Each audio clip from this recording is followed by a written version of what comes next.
there's this, a kind of belief you have to do everything in the beginning or everything at once. To kind of get a better impact. I would rather say sometimes just stick with one or two things in the beginning and do them well. And if they work, just double down on them. Just put more money into the channels or the strategies that you see working instead of kind of diversifying. They say it's lonely at the top. They're right. But you don't have to scale your company alone. Welcome to the Scaling CEO. I'm Glenn Gow, the CEO Success Coach. On this podcast, I sit down with top performing CEOs to uncover the hidden patterns and frameworks behind their success so you can avoid common pitfalls and accelerate your company's growth. Now, on to the show. Today, we're talking about transformation. What does it take to take a successful, established luxury brand and rewire its DNA for the digital age? How do you honor a legacy while building a future? My guest today is the man in the middle of that exact challenge. Dario Markovic is the CEO of Eric Javits, the iconic luxury accessories brand. But Dario isn't your typical fashion CEO. His journey has taken him from a controller role in Switzerland to founding multiple companies in Chile and now to leading a major digital expansion in New York. He's a member of the Forbes Council and the Fast Company Executive Board, where he shares his forward-thinking insights on e-commerce and marketing. His mission is clear: help brands adapt to changing consumer behavior and leverage technology to create unforgettable experiences. Today, we're going to get into the nuts and bolts of scaling a brand, a team, and a leader. Dario, welcome to the show. Thank you. Hey, Glenn. Thanks for having me. Now, you stepped in to lead the digital transformation of a legacy luxury brand. Now, looking back on that journey, what's the one scaling insight that if you knew it on day one would have saved you and your team months of pain and struggle? Specifically, you scaling. I would say kind of stay with what works, or just try to not go all over. Concentrate on those few things mm, that you kind of figured out that worked in the beginning, and just double down on those. There's this a kind of belief you have to do everything in the beginning or everything at once. Um, to kind of get a better impact. I would rather say sometimes just stick with one or two things at the beginning and do them well. And if they work, just double down on them. Just put more money into the channels or the strategies that see working instead of kind of diversifying. Um, Personally, my experience with kind of wiring Eric Javits in 2020. So that's kind of the biggest you know moment I had back then.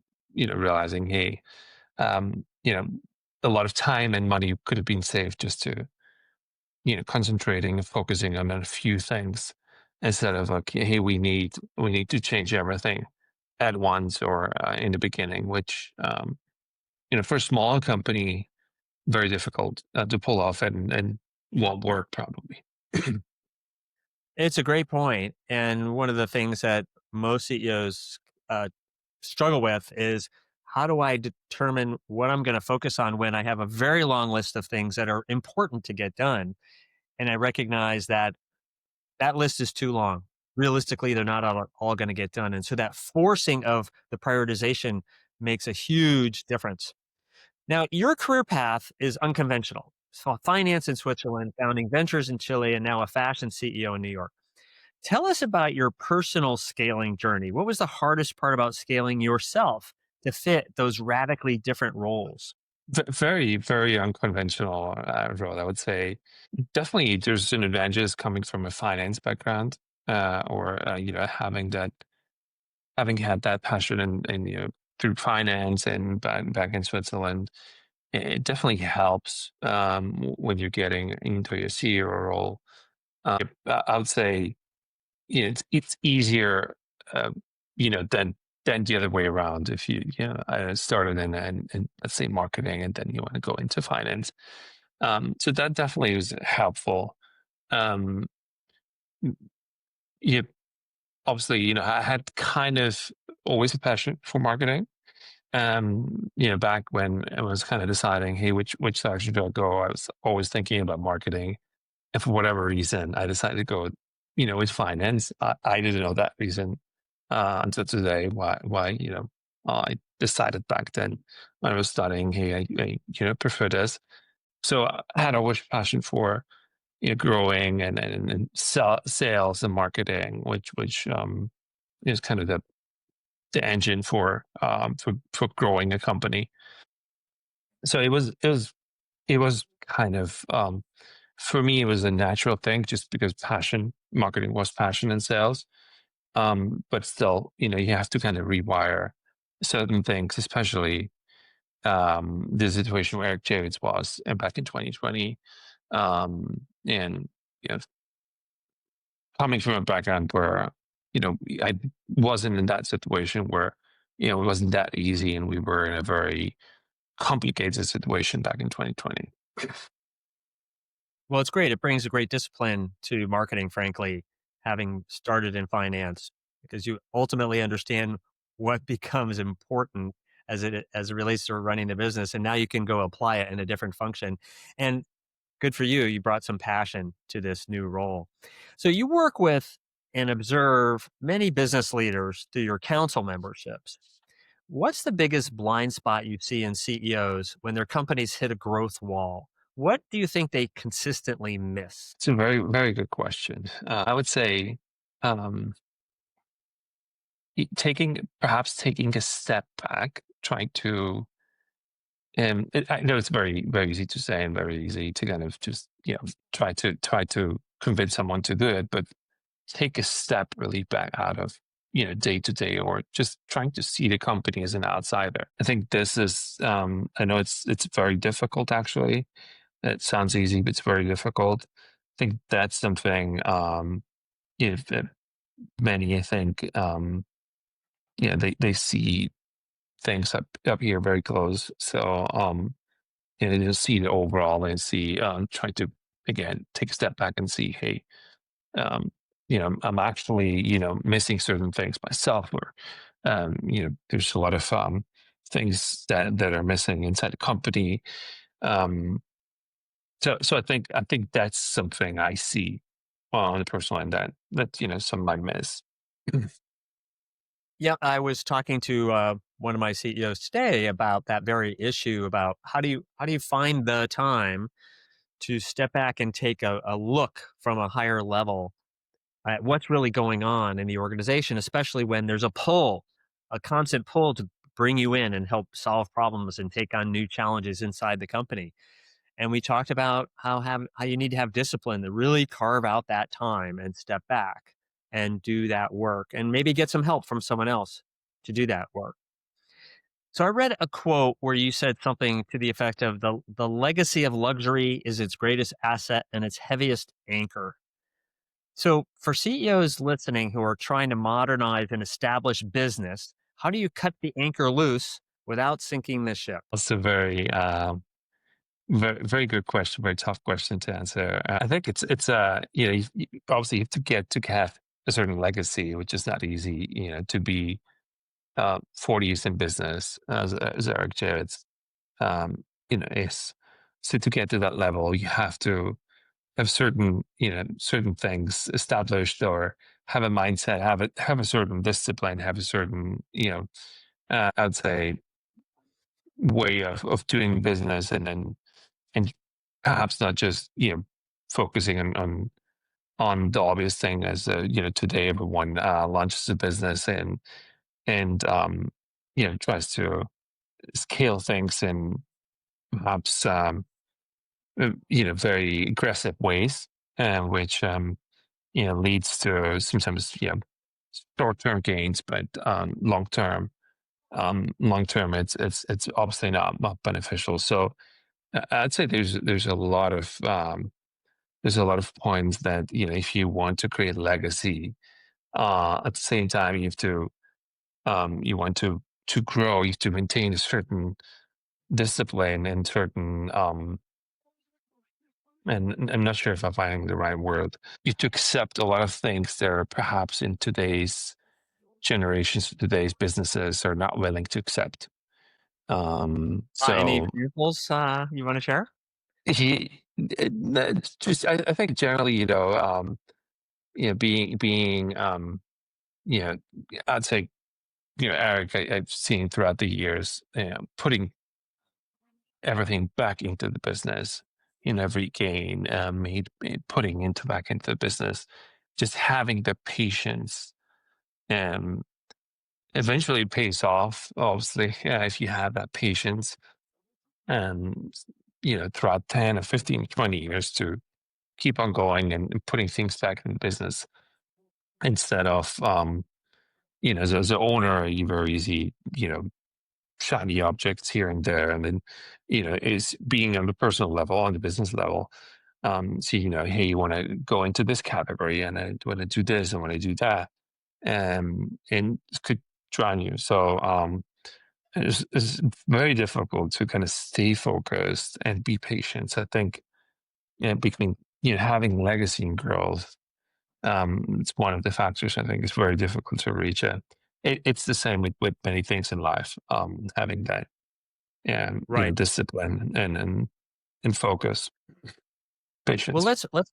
let's push on that because I am a believer in patience as long as the team understands the strategy. But this isn't just about strategy; it's about people too, right? So you're shifting a company's entire mindset as you move from legacy to something new. So how do you convince a team to abandon their old comfortable habits and embrace a new way of working? In my case, it was rather just, I think they weren't accepting it, or in the beginning, at least many of the team members were very against it. To be honest with you, it was very difficult for them to understand, and understandably, there's a lot of people that are working 20 plus years for the company. So suddenly, having that switch done within a few months, very difficult to kind of accept or just go through it. We had to do it just because of the situation that we were in back in 2020. So there was no other choice to kind of, transform the people slowly and get them through and to accept it and be a part of it. But I think eventually we acted quick and they saw the results. They understood, and today it's I think stronger than ever. Working with those team members. Obviously, on my side, I was very understanding. I was understanding their frustrations and their opposition to me, but you know, we're past that, and I'm very happy to have them. That's great. And one of the things that I've discovered as I used to be a CEO, and the CEOs I work with is one of the hardest jobs of the CEO is what I call human behavior change. How do we get people to actually lean into change? And that's not the typical employee. Most employees are concerned about change. They're worried about change because in the old way, I know how this works. It's comfortable. I know how to succeed. And when I'm being asked to do things in a different way, it's scary. It's not clear I'm going to be successful in this new world. And so often you see resistance. And it sounds like you do a good job of really listening to your employees to understand where they're coming from to help them through that change. That feels very powerful to me. Yeah, yes, definitely. Obviously, in the beginning, I had to do a lot of um, unpopular decisions with changes that not everyone, again, what you just said, they were very strong against it. They were very scared about the changes. Um, Today, us doing changes together, we're definitely, very taking a lot of time to make sure that those changes are good for everyone. I mean, again, first for the company. Does it make the company better? Does it make everyone's life easier, better, productive, more? If everyone is happier, so if you get things done more efficient and and better, you're happier by end of the day. So I think that's kind of the goal of everyone in the company. How can we just make everyone um, more efficient? And result of that, they will be at the end of the day saying, "Hey, I accomplished this in such a great way and without much trouble." So this is kind of today works very very well. 5 years in. Excellent. Now, on our last topic, I would like to talk about AI. And I can imagine how it can be applicable in many areas of your business, from product design to ideation to understanding customers at a deeper level to applying it to the e-commerce experience and the workflow. Um, I'm really curious from your perspective, where do you think you believe it's going to add the most value for the company, and where are you concerned that it might be a distraction? I personally am a huge fan of AI. So I'm like very excited with the possibilities of AI. Um, Distraction is a big thing, in AI, which could lead very easy to distraction. But I think in the fashion space and personally in the size of businesses, you know, we are.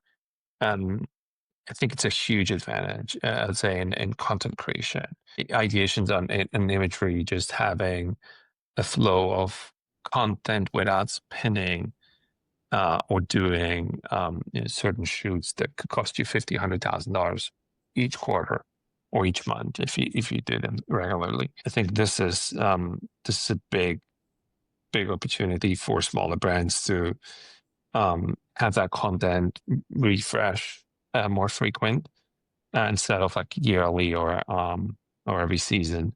And just the data analytics and data intelligence, which you don't need to hire you know um, a few people to get you that information. AI will get to you for a fraction of the cost, and if you can use it could be very powerful. Which I think are very for smaller companies that they just couldn't afford it or just didn't have the time and means to get there.